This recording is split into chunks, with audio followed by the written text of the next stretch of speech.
কিন পথাৰি নাজি তৰা নাজি তৰা এই কলা মোক চেনাইটি নাজি তৰা এই বুকু কলা পৰি যায় নাজি তৰা তোমাক দেখাৰ পৰা চকুত মোৰ টোপনি নাই ৰাৱণৰ বংশ কৰিলা ধ্বংস ৰৈলা মাত্ৰ বিভীষণ স্বৰ্ণলংকা পুৰি ৰাণী মন্দোদৰী প্ৰভুই তাহাং কৰিলা দান হনুৰ বচনে শ্ৰীৰাম লক্ষ্মণে সাগৰত বান্ধিলা সেতু তিনিমাহ যুঁজি ৰাৱণক বধিলা সীতা হৰণৰ হেতু।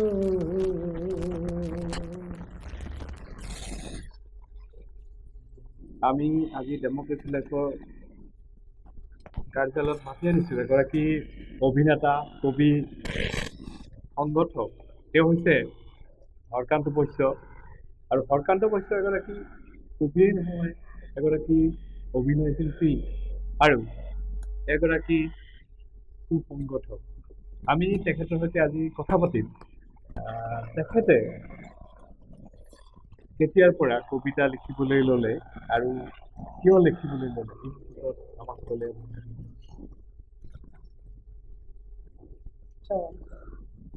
কবিতা মই আগতে লিখা নাছিলোঁ, এইটো এতিয়া আমাৰ আন্দোলন আৰম্ভ হয়, অসম আন্দোলন।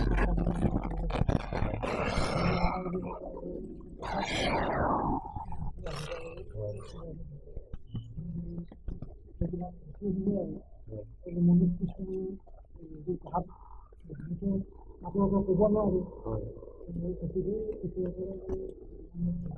এই আপোনাৰ সেই অসম আন্দোলনৰ পৰিৱেশ দেখি আপোনাৰ কিছু শংকা, কিছু ভয় এইবোৰকে আপুনি কবিতা আকাৰে তুলি ধৰিছে আৰু এনেকৈ কবিতা লিখিবলৈ ল'লে।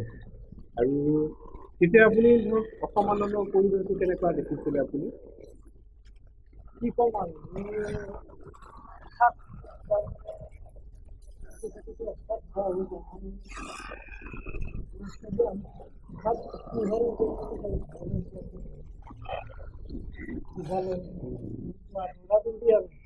ৰাতি আপুনি তাৰমানে সেই কৰিব নোৱাৰে, ঘৰত ধুনীয়া কৰি থাকিব লাগি গ'ল হৈ হল্লা পুলিচ আহিল, ল'ৰা দৌৰিলে, কোনোবা দৌৰিলে, মানে এই পৰিৱেশবিলাক মোৰ ভাল নালাগে। বস্তুবিলাক সেই পৰিৱেশটো দেখি আপুনি অশান্ত হৈ পৰিছিল, মানে মনত শান্তি নাছিলে, যাৰ ফলত আপুনি কবিতা লিখিবলৈ আৰম্ভ কৰিলে। আৰু এনেদৰে আপুনি প্ৰথম কবিতা কিতাপ নাম হ'ল আপোনাৰ প্ৰথম প্ৰভাত। এইখন কবিতা আপুনি লিখিলে। এইখন কিমান লিখিলোঁ? মই বহুত দিন আগৰ পৰা লিখিলোঁ। তাৰপিছত লিখোঁতে এতিয়া আৰ্থিকভাৱে মানে দুৰ্বল হয়, গতিকে লিখোঁতে মাজে ভাল আহিলে লিখি আৰু কিছুদিন পিছত আকৌ কিবা চাওঁ যে আৰু কাম কৰি ভাল লাগে। কিন্তু এনেকৈ লাষ্টতে আবেলিৰ কবিতা বুলি অনুষ্ঠান আবেলি কবিতা তাতে বেলেগ তাতে যায়, তাতে বহুতে কবিতা উলিয়াব দিয়ে, কোনোবাই প্ৰশ্ন কৰে আপুনি কেইখন উলিয়াইছে, মোৰ বেয়া লাগে, কিছুমানে যিখিনি তাক দিয়ে আৰু বেয়া লাগে, বিভিন্ন আৰু এনেকৈ। তাৰপিছত এবাৰ বৰামাত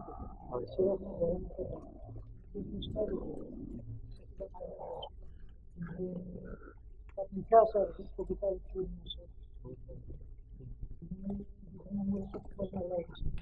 কিন্তু তাৰ মন লিখা আছে উলিয়াব নোৱাৰোঁ, আৰ্থিকভাৱে দুৰ্বল। মই উলিয়াব নোৱাৰোঁ আৰু মই কোনো নালাগে। মই আচলতে আমাৰ আঞ্চলিক চকুত প্ৰতিষ্ঠা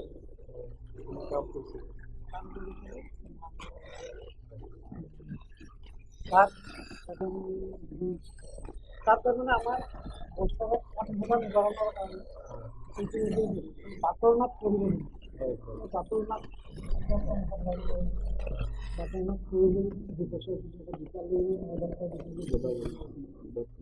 চকুৰ বগা চাই হয় বাটনাত কৰিলে তেওঁ বাটনাত কৰি চকুৰ মানে অন্ধ মানুহক যে চকু দান কৰে হয় হয় এইটো তাৰ ওপৰত গানো মই লিখিলোঁ কবিতাও লিখিলোঁ হয় আমাৰ হৰ্ষ ভট্টাচাৰ্য ডক্টৰ ডক্টৰ হৰ্ষ ভট্টাচাৰ্য চকুৰ বিখ্যাত আৰু কিছু ভাল হয়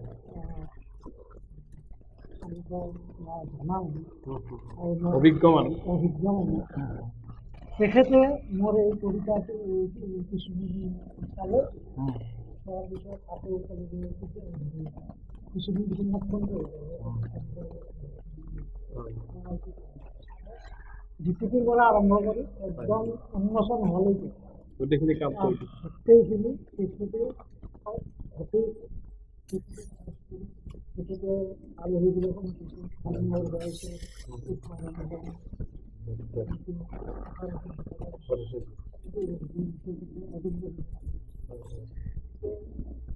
আৰু তেখেতে চব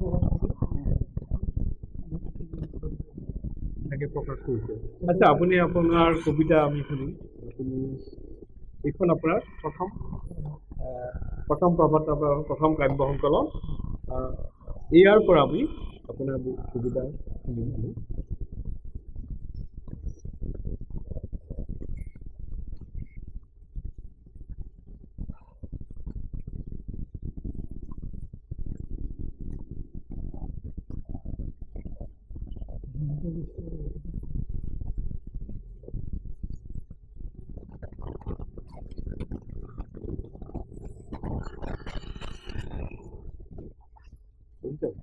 আপনি বাছি দিলেন নাই নাই নিজে পঢ়ক এটা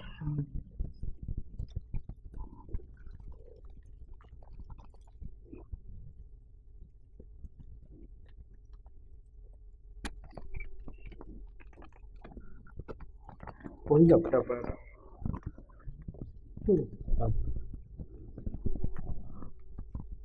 এইটো বাস্তৱ তুমি মোৰ কল্পনা এইটো এজন আজিকালি এজন বহুত ডাঙৰ মানুহ মই সেই মানুহজনৰ এটা পৰিস্থিতিত মই দেখিছিলোঁ কিন্তু লগ হ'ব নোৱাৰিলোঁ লগালগি হ'ব নোৱাৰিলোঁ সেই হেৰিতে মই কবিতাটো লিখিছিলোঁ আৰু 2001 চনত হয় সেইটো পঢ়ি দিয়ক কবিতাৰ জীৱনা বাস্তৱ তুমি মোৰ কল্পনা এজন মানুহ দেখিছিলোঁ ঘাই উঠা কিছুমান আৰ্থ সংকিত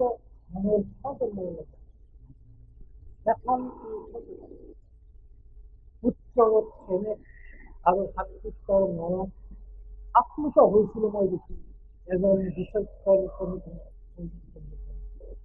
ধৰ্মৰ জৰুৰী বিভাগ আৰু সিদিনাখনেই পিন্ধাইছিলোঁ মই বিজয়ৰ মাল্য সেইজনক মানৱতাক জীয়াই ৰাখি মানৱতাৰ জয় গান সেয়েহে ভগৱানক যাচিছোঁ মোৰ অসম্ভৱ প্ৰেমা বিশ্বব্যাপী মুখৰিত হওক তোমাৰ নাম কমল বিশাল হৃদয় তোমাৰ কৰা তুমি ক্ষমতাৰ সুন্দৰ হোৱা তুমি সুনীতিৰ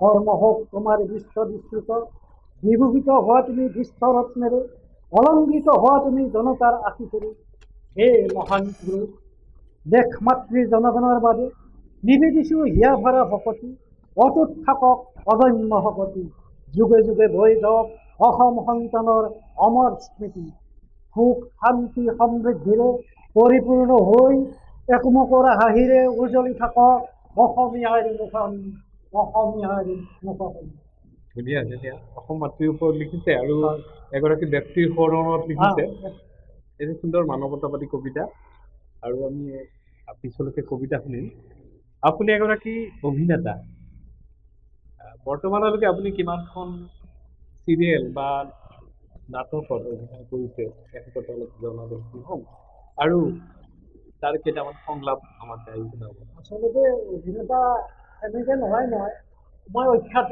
কবিও অখ্যাত অভিনেতাও অখ্যাত মই ভাল পাওঁ বস্তুটো এতিয়া ক্লাছ 6ত পঢ়ি থাকোঁতে এখন ধুনীয়া নাট ক্লাছ 10 লগাজনৰ আছে কৰিব লাগিব আপুনি ষষ্ঠ শ্ৰেণীত থাকোঁতে অভিনয় আৰম্ভ কৰিছে তাতে আপুনি কেনেকুৱা চৰিত্ৰৰ অভিনয় কৰিছে? তাত মানে তেনেকুৱা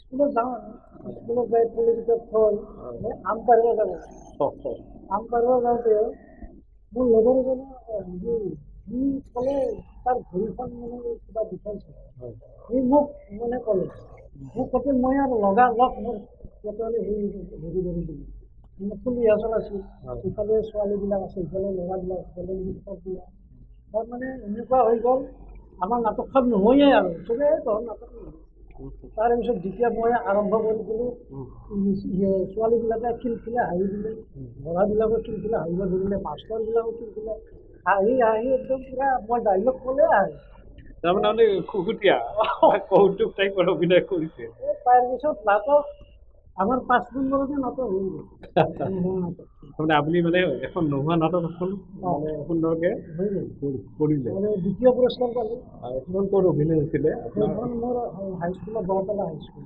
বৰতলা হাইস্কুল নলবাৰী জিলাৰ নলবাৰী বৰতলা হাইস্কুলত আপুনি অভিনয় কৰিছিলে মানে ষষ্ঠ শ্ৰেণীত থাকোঁতে কৈলাশ বৰ্মনে লিখিছিলে ক্লাছ 10 আছিল আৰু এনেকৈ আপোনাৰ নাটক জীৱনৰ আৰম্ভণি তাৰপিছত ক্লাছ 7ত হেৰি কৰিলোঁ ক্লাছ 7ত কৰি 8ত কৰা নাই হয় ৰিচিপশ্যনত আছোঁ মানুহবিলাক আহে এই তই নাটকত নাই নেকি সেই মইতো নাই সেই তোক চাবহে আছিলোঁ তেতিয়া মই মনে মনে ভাবি মোৰ ভাল হৈছিল তাৰমানে ৰাইজে আপোনাক মানে বিচাৰিছে আৰু সেইকাৰণে আপুনি মানে প্ৰেৰণা লাভ কৰিছে তাৰপিছত মই ক্লাছ 8ত হয় কৰিবৰ কাৰণে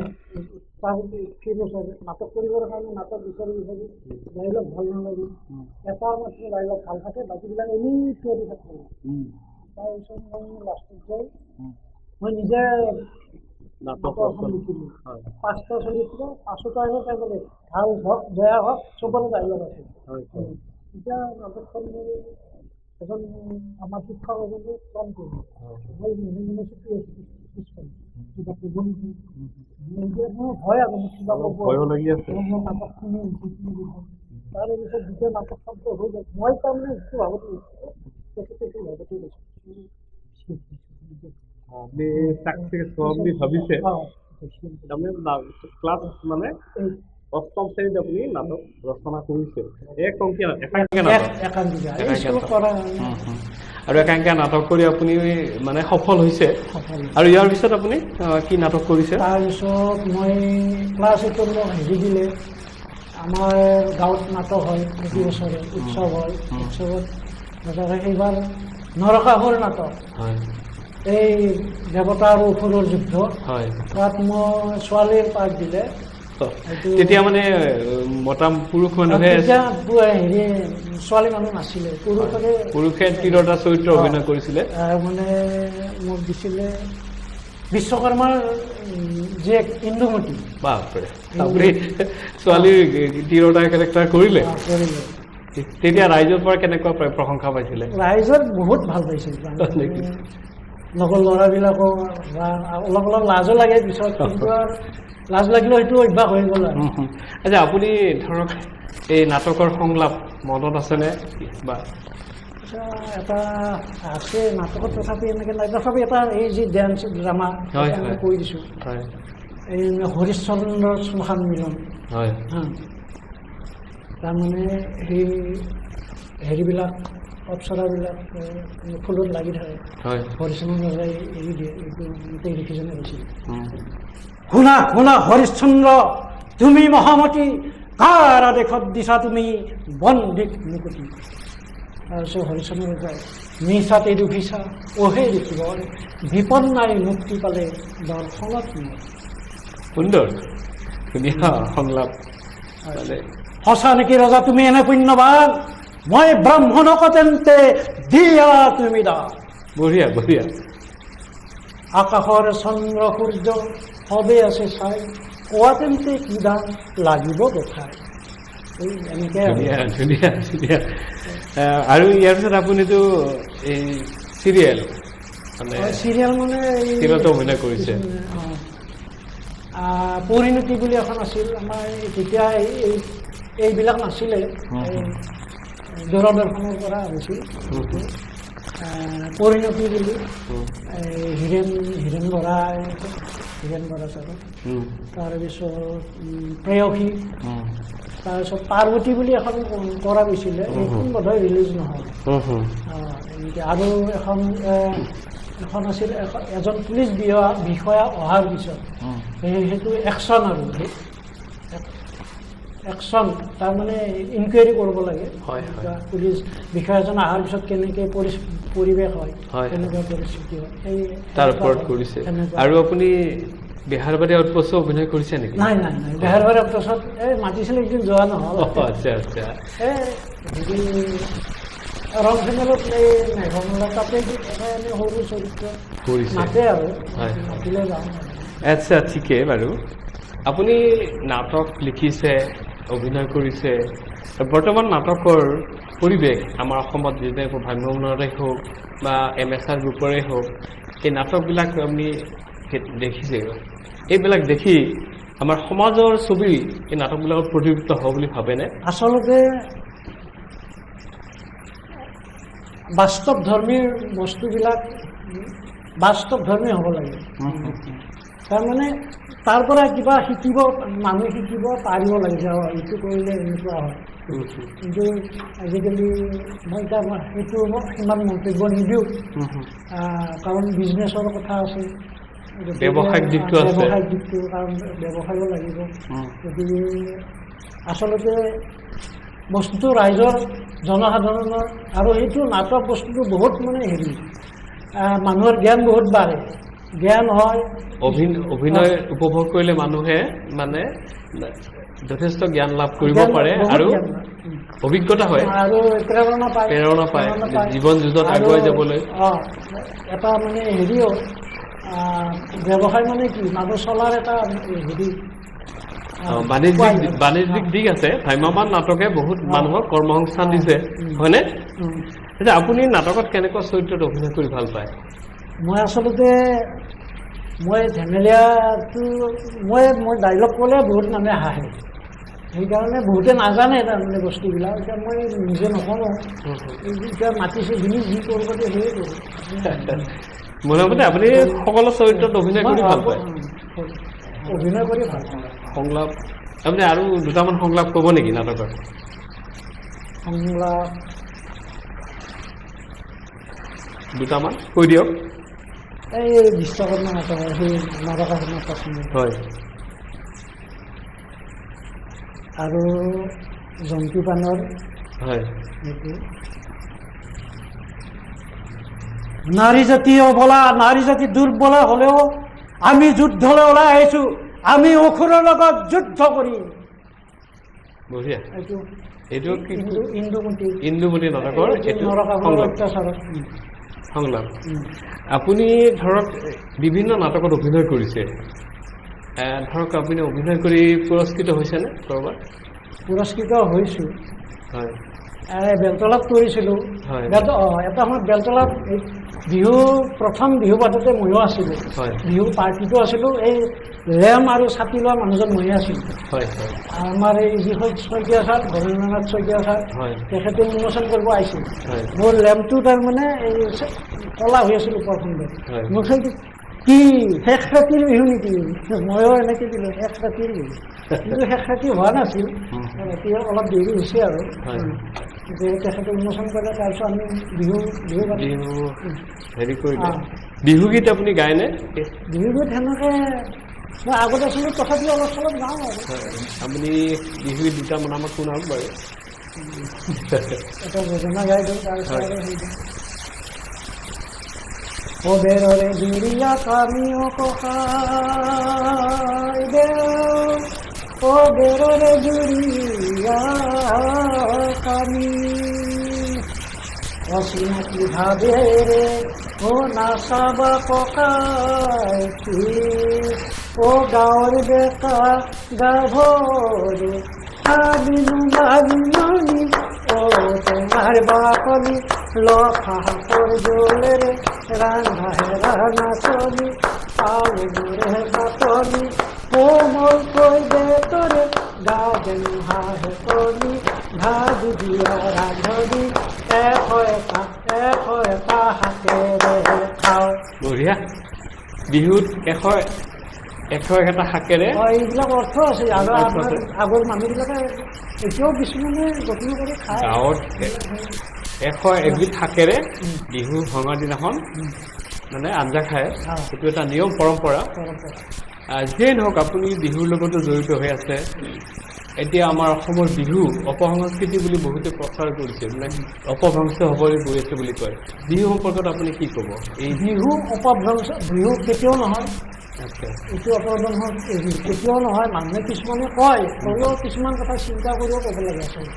সময়ৰ লগে লগে কিছুমান ঠাইৰ কিছুমান এতিয়া ঠাই একেবাৰে নাই। হয়, আগতে ঠাই আছিল, আগতে গছৰ তলতো বিহু হৈছিল, আজিও গছৰ তলতে হয়, এইটো সাজি লয় হয়। সেনেকুৱা, কিন্তু পৰম্পৰাটো ৰক্ষা কৰি আছে। মঞ্চ বিহু আৰু গছৰ বিহু, যথেষ্ট কষ্ট কৰি মানে মোৰ ধাৰণা মতে মই কৈছোঁ। পথাৰৰ বিহু আৰু মঞ্চ বিহুৰ মাজত পাৰ্থক্য কেনেকুৱা হয় আপুনি? মঞ্চত পথাৰৰ বিহুটো আৰু মঞ্চৰ বিহু এইটো ক'ব লগা কথা নহয়, পাৰ্থক্য থাকিবই। পথাৰ এখনত বিহু মাৰা, তাতে মানুহ এইটো কম হ'ব, সেৰেঙা হ'ব। অলপমান জেগা গছৰ তলত, তাতে মানুহবিলাক যাই থাকিব, অহা যোৱা কৰি থাকিব। কিন্তু মঞ্চত এতিয়া এতিয়াতো পথাৰ বুলিবলৈ নাই। এতিয়া গুৱাহাটীত বিহু পাতিব লাগিব, পথাৰ নাই, কিন্তু ক'ত পাতিব? আৰু মঞ্চখন হোৱা মানে কি বহুত দূৰলৈকে দেখা পাব। সেইকাৰণে নাটকবিলাকতো গাঁৱতো ওখতে কৰে। আগতেতো নাটকবিলাকৰ তলতে কৰিছিল, মাজত কৰিছিল। আচ্ছা, যিয়ে নহওক বিহুৰ মানে বিভিন্ন মানে বাতৰি ওলাই আছে, প্ৰকাশ পাই আছে। এতিয়া এইটো হেৰি নহয়, বাতৰি ওলালেও কিছুমানে ওলাব, কিছুমানে দিয়ে থাকে। কিন্তু যিবিলাক আচল অসম প্ৰেমী, অসমীয়া প্ৰেমী, বিহুটো কেতিয়াও কোন যুগৰ পৰা চলি আছে কোনেও গম নাপায়, জানে আৰু চলিয়ে থাকিব আৰু পৰম্পৰা ৰক্ষা কৰি আছে। গুৱাহাটীত হ'লেও পূৰা গাঁও সাজি লৈছে কিছুমানে। গুৱাহাটীতে মই দেখিছোঁ, টিভিতে দেখিছোঁ। সেইটো আৰু ঘূৰি ফুৰিব নোৱাৰোঁ। নাঙল জোঙলি জাকৈ চব সৰঞ্জাম, অসমীয়া যিটো চিনাকি সেইবিলাক বিহু মঞ্চবিলাকতো সেইবিলাক প্ৰদৰ্শন কৰিছে। গতিকে এইবিলাকো এটা চিন্তা এতিয়া চিম্বলিক হিচাপে, প্ৰতীকী হিচাপে হেৰি কৰিছে। মূলতঃ বিহু কৃষিভিত্তিক উৎসৱ, খেতিৰ লগত জড়িত। তিনিটা বিহু উৰ্বৰা হয়, উৰ্বৰা শক্তিৰ কামনাৰে তিনিওটা বিহু, মাঘ বিহু, বহাগ বিহু আৰু কাতি বিহু, এই তিনিওটা বিহু কৃষিৰ লগত সম্পৰ্ক। মানে উৎপাদন বৃদ্ধি, বহাগ বিহুটো হৈছে উৎপাদন বৃদ্ধিৰ কাৰণে, আৰু মাঘ বিহুটো হৈছে কৃষি উৎসৱ চপোৱাৰ পিছত ভোগ কৰা, চবৰে কাম বন শেষ, গতিকে জিৰণি লয়। আৰু কাতি বিহুটো হৈছে মানে ধৰক কৃষিৰ এটা আৰম্ভণি, আৰু মানে থোৰ মেলে, নতুন থোৰ মেলে। তেনেকে মানে এই বিহু তিনিটা অসমীয়া মানুহে পৰম্পৰা ৰক্ষা কৰি আহিছে। যে নহওক, আপুনি এগৰাকী ভাল বিহু নৃত্যও কৰিছিলে আগতে, তাৰপিছত অভিনয় কৰিছে, তাৰপিছত আপুনি বহুত কবিতা লিখিছে। কবিতা লিখিবলৈ লওঁতে আপুনি ধৰক কেনেধৰণৰ পটভূমি লয় বা কি ছাবজেক্ট বাছি লয়? ছাবজেক্ট মোৰ বাছা হিচাপত নাই। মই ধৰক আপোনাৰ বিষয়েও লিখিব পাৰোঁ। আপোনাৰ কিবা এটা কামত মই ভাল পাই গ'লোঁ, মোৰ মনত সেইটো খেলি গ'ল, আপোনাৰ বিষয়ে মই লিখি দিলোঁ। মই বেয়াটো মই কাৰো নিলিখোঁ। আপোনাৰ কিবা ভাল দেখিছোঁ সেইটো মই লিখিলোঁ। আৰু কোনোবাই কিবা বেয়া কাম কৰিছে, তাতকৈ একো ক'ব নোৱাৰোঁ। লিখনিৰ দ্বাৰাই তাৰমানে আপুনি ভাল দিশটো কবিতাৰ মাধ্যমতে প্ৰকাশ কৰিছে, আৰু বেয়া দিশটোও মানে কবিতাৰে প্ৰকাশ কৰিছে। ভাল বেয়া দুইটা দিশে আনিছে আপুনি কবিতাৰে। আপুনি আৰু কেনেকুৱা ধৰণৰ কিতাপ পঢ়ি ভাল পায়, অধ্যয়ন কৰি? মই আচলতে যিকোনো কিতাপে পঢ়োঁ আৰু ইচ্ছা, আৰু কি ইয়াতনো কি আছে, এই চব কিতাপতে কেনেকুৱা কিতাপ বুলি মোৰ কথা নহয়, যিকোনো কিতাপতে বস্তু পাব।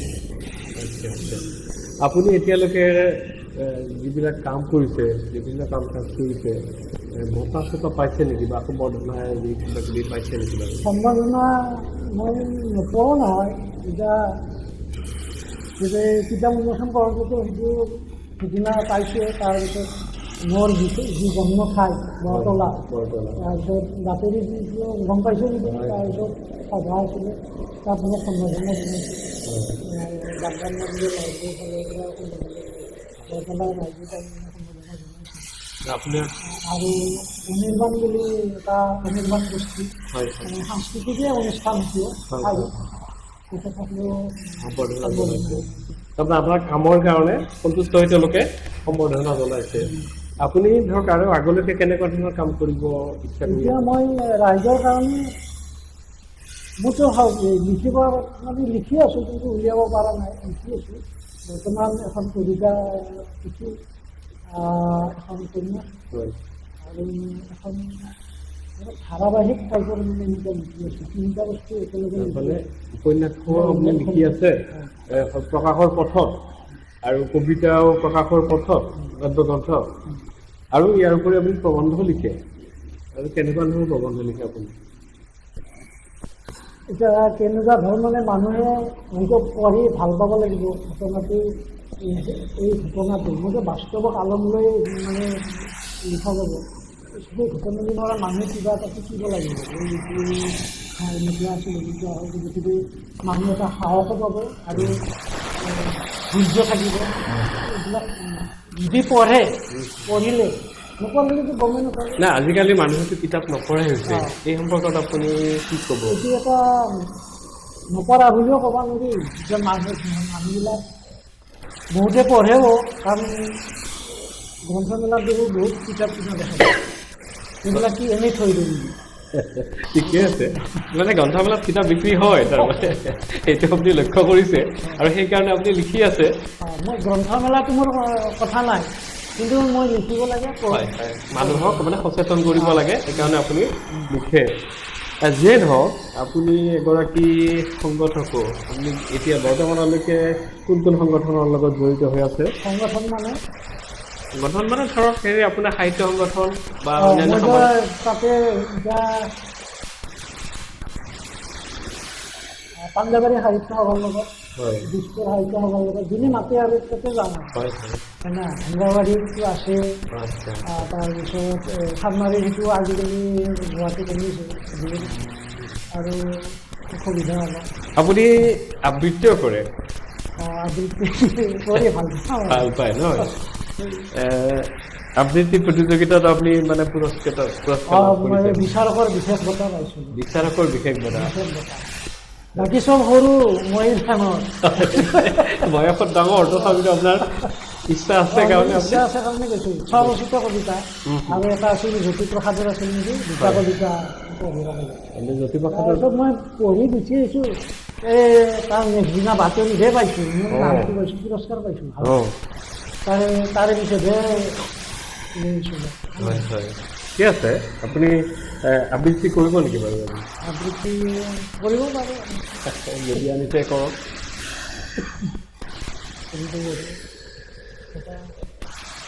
সেইটো আমাৰ চাইডৰ কবিতাটো বুজি গৈছে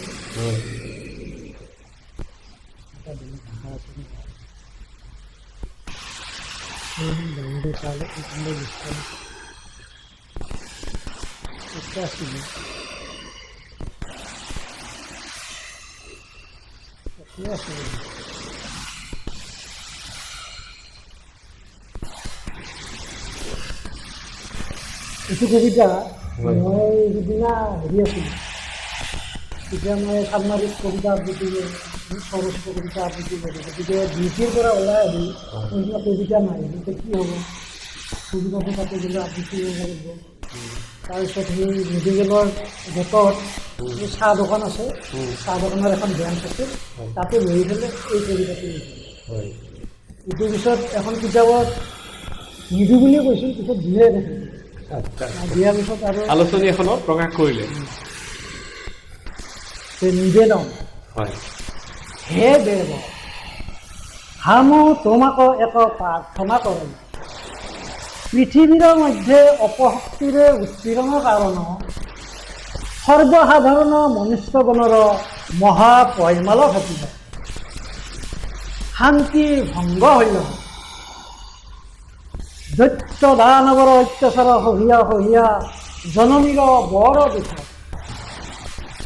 মলিন বদন হা মো না পাৰো দেখিব, হামাৰা জননীৰ শুনি আছো আমি দৈত্যক দমন শান্তক পালন কৰ হাতী, কিন্তু দেখি আছো আমি শান্তক নানা উৎপীড়ন অসহ্য বেদনায়ে হামু সৰ্বজন পীড়িত। সেই কাৰণ নিমিত্তে হামু হবে মিলিয়া একসঙ্গে করজোরে নিবেদন করহ তোমাক। হে দেব মিনতি করহ বারম্বার, রক্ষা করহা হামু সঙ্গে হামারা জননীর সব সন্তান। এইটো ব্ৰজবলীয়ে ভাষাৰ ষ্টাইলত গাইছে নেকি আপুনি? হয়, এইটো মানে মই নাজানো, মোৰ মনত এতিয়া আহি গৈছে। ব্ৰজাৱলী ভাষা ব্ৰজাৱলী ভাষাত এই মানে তেতিয়া আগৰ আগত ষ্টাইলত মই সৰু থাকোঁতে হয়। এই দুটামান ডাইলগ শুনিছিলোঁ তাৰমানে। আচ্ছা হে সভাসদ আহো এই এতিয়াও মানে উজনিৰ ফালে যিবিলাক ভাওনা হয় সেই ভাওনাবিলাকতো এনেকুৱাই হেৰি কৰে আৰম্ভণিটো। আপুনি ইয়াৰ জৰিয়তে কি ক'ব খুজিছে কবিতাটিৰ জৰিয়তে? এইটো মানে বস্তুটো এই ভাষাটো খুব শুৱলা, মই খুব ভাল পাওঁ এই বস্তুটো। আপুনি কি ক'ব খুজিছে মানে কবিতাটোৰ মাধ্যমে? এইটো কবিতা দি যে অসুৰবিলাকৰ অত্যাচাৰ হৈছে, হয়, এই দুষ্কৃতি যাক এইটো কাৰোবাক কৈছোঁ আৰু এইটো মানে কাৰোবাক মই অসুৰ বুলি কৈছোঁ, সিহঁতৰ অত্যাচাৰ হৈছে। এইটো ভগৱানক মই প্ৰাৰ্থনা কৰিছোঁ, হে প্ৰভু তুমি বোলে শান্তক মানে পালন কৰা, দুষ্টক দমন কৰা। গতিকে এতিয়া এইবিলাক কি দেখি আছোঁ, গতিকে তোমাক প্ৰাৰ্থনা কৰিছোঁ তুমি আমাৰ লগতে আমাৰ চবকে মানে নিৰাপত্তা দিয়া। তাৰমানে বৰ্তমান সময়তো আমাৰ অসমতে বা ভাৰতবৰ্ষতে হওক মানে এটা মানে দুষ্কৃতিয়ে আমাক মানে গ্ৰাস কৰিব লৈছে। জ্যোতিপ্ৰসাদৰ ভাষাত দুষ্কৃতি আৰু সাধাৰণ মানুহৰ ভাষাত মানে সংস্কৃতিবান মানুহক আক্ৰমণ কৰিছে। সেইকাৰণে সংস্কৃতিবান মানুহখিনিক আমি ৰক্ষা কৰাৰ কাৰণে আহ্বান জনাইছে, ভগৱানক প্ৰাৰ্থনা কৰিছে। সেইটোৱে ন? ঠিকে আছে। আপোনাৰ আৰু এখন কবিতা কিতাপ ওলাইছিলে, কবিতা গ্ৰন্থ এইখন হৃদয়ৰ স্পন্দন। ইয়াত কবিতা আছে নেকি বাৰু? কবিতা থাকিব যদি আছে আমি তাৰ পৰা আমি এটা কবিতা শুনিম সেইখনৰ পৰা। এইটো আপোনাৰ এইখন নহয়? এইটো কবিতা হ'ল মানৱতাৰ গান, সঁচা শিল্পী প্ৰাণ। ইংৰাজী 18/9/2015 এটি মধুৰ ক্ষণত দূৰদৰ্শনত সৌভাগ্য মিলিছিল মোৰ আচম্বিতে প্ৰত্যক্ষ কৰা। সৰ্বজনৰ হিয়াৰ মৰমৰ সুকণ্ঠৰ গায়ক গীতিকাৰ অভিনেতা মোৰো হেঁপাহৰ শ্ৰীমান জুবিন গাৰ্গ। বিমোহিত প্ৰফুল্লিত গৌৰৱান্বিত যিটো গীত আছিল গোৱা কলাগুৰু বিষ্ণুৰবা দেৱৰ ওপৰত। আৱেগ বিফল হৈ অশ্ৰু নিগৰিল মোৰ, পলাই আহিল আকৌ এবাৰ হৃদয়ৰ পৰা সুভাষিক জুবিনলৈ, সুভাষিক জুবিনলৈ। হিয়াৰ আমঠু চকুৰ মণি, হে মোৰ ভাতৃ জুবিন গাৰ্গ, ধন্য ধন্য তুমি অসম মাতৃৰ সন্তান, সঁচা শিল্পী প্ৰাণ। আপোনা হ'বক মোৰ অসংখ্য প্ৰণাম, সুস্বাস্থ্য দীৰ্ঘায়ু কামনা হ'ব।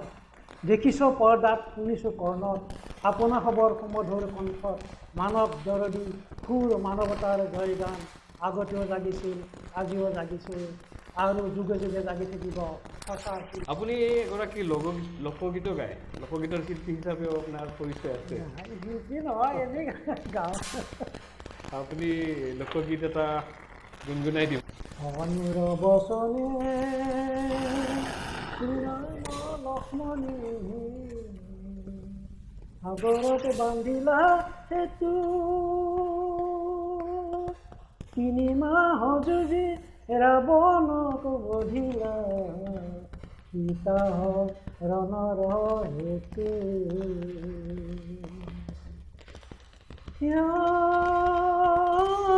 ৰাৱণৰ বংশ কৰিলা ধ্বংস, ৰৈলা মাত্ৰ বিভীষণ।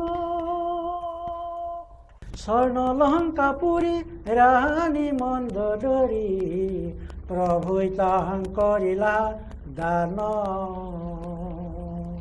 অনুৰ বচনে শ্ৰীৰাম লক্ষ্মণে সাগৰত বান্ধিলা সেতু, তিনি মাহ যুঁজি ৰাৱণক বধিলা সীতা হৰণৰ হেতু কিয়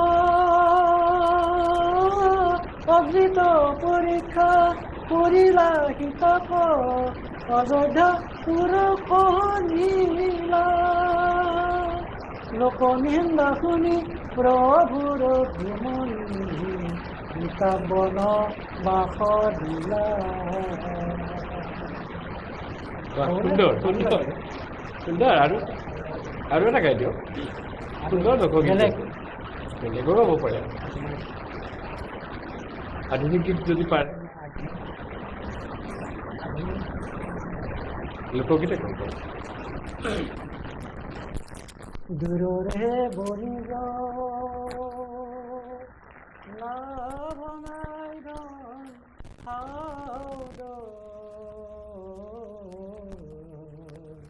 কান্দে কন্যা যুৱতী নীলায় ও বাৰীৰে শিমল কাটি খাওদে ও নামে দিলা গুড়া নামে দিলা গুড়া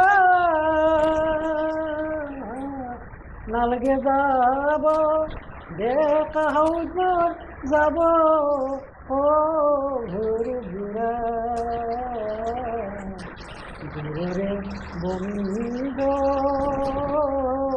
লাভ নাই ধন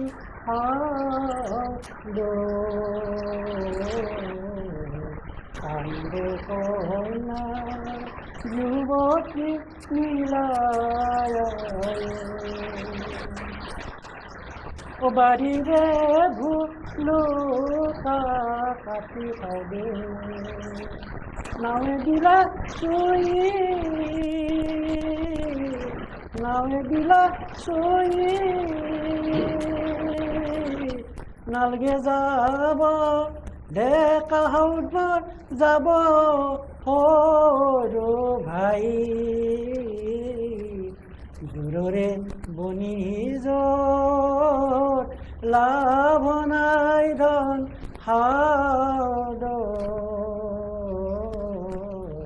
কান্দে কন্যা যুৱতী নীলায় কান্দে কন্যা যুৱতী নীলায় সুন্দৰ সুন্দৰ কণ্ঠ সঁচাই নে সঁচা আপুনি ধৰক এই ৰেডিঅ' আকাশবাণী গুৱাহাটীত কেতিয়াবা এনেকুৱা গান গীত পৰিৱেশন কৰিছে গান মই এনেই গাইছিলোঁ কিন্তু সেইগিলাখনত জনাই আৰু আচ্ছা আচ্ছা এনেই বিভিন্ন মঞ্চত এই লোকগীতৰ হেৰি হেৰি ৰাধা ডেকাৰ লগত এইটো বাজাইছিলোঁ সেই দুটাৰ খুঞ্জুৰিটো বজাইছিল বাজাইছিলোঁ আচ্ছা আচ্ছা আপুনি দূৰদৰ্শনত আৰু ৰেডিঅ' চেণ্টাৰতো কৰিছিলোঁ বজাইছিলে তাৰমানে আপুনি এগৰাকী শিল্পী মানে সুন্দৰ শিল্পী আৰু আপোনাৰ মানে প্ৰতিভা এইবিলাকত আমি পৰিচয় পাইছোঁ আপুনি ধৰক আৰু ভৱিষ্যতে কেনেকুৱা পৰিকল্পনা লৈছে ভৱিষ্যতৰ আপোনাৰ পৰিকল্পনাটো কি বাৰু এতিয়া পৰিকল্পনা মোৰ সেই লিখা মিলাই আৰু যে লিখি থাকিম এতিয়া ছাৰে অৱশ্যে কৈছিলে মোক অৰ্থগত ছাৰে তুমি যিমান লিখিবা মই চব প্ৰকাশ কৰিম কিন্তু মোৰ লাগো লাগিল মই যোৱা লাগিলে লিখি আছোঁ আৰু ওলাইছে